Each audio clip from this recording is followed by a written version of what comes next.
Avant de voir le jour, nous sommes divisés. Fille ou garçon est la question tant répétée. On peint l'homme de bleu et de rose la femme. À qui revient ce droit de colorier nos âmes? J'avoue qu'elle n'est seule derrière ses barreaux. Ses droits sont violés, mais souffre aussi son bourreau, dont l'abîme qui arrache à l'homme son cœur pour charmer la société, ivre de froideur. Je suis Hilde Anneuze-Hey, donc je suis la présidente fondatrice d'une association qui s'appelle Au cœur des mots.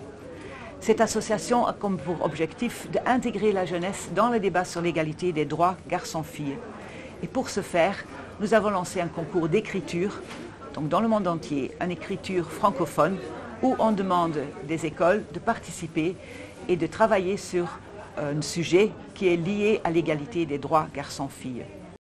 Ce livre donc est le résultat du 3e concours d'écriture Au cœur des mots et qui s'appelle Pour un monde meilleur et juste.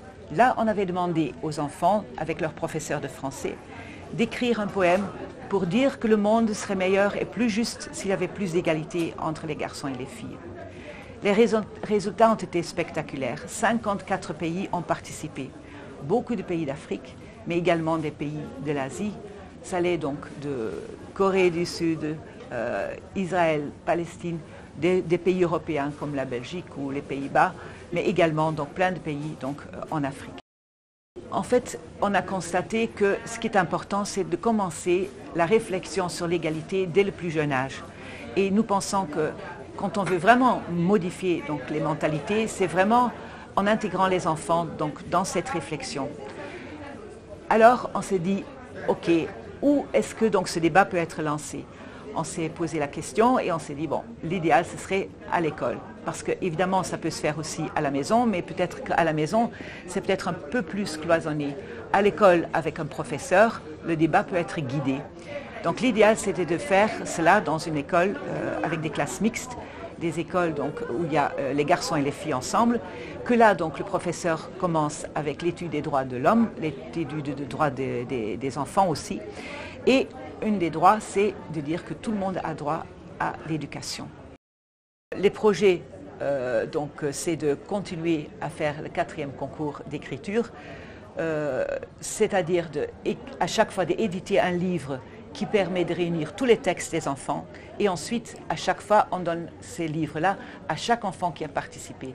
Ce qui est chouette, c'est qu'il y a également leur nom en dessous du texte auquel ils ont travaillé, ce qui est donc une grande fierté pour ces enfants parce qu'en fait, ils ont seulement été acteurs de ce débat de l'égalité, mais également auteurs. Donc l'objectif, évidemment, c'est de continuer, c'est de réunir de plus en plus de pays. J'ai d'ailleurs nommé également une vice-présidente Afrique pour que donc tous les pays d'Afrique participent à ce concours. Il y en a déjà beaucoup, mais il y en a qui nous manquent.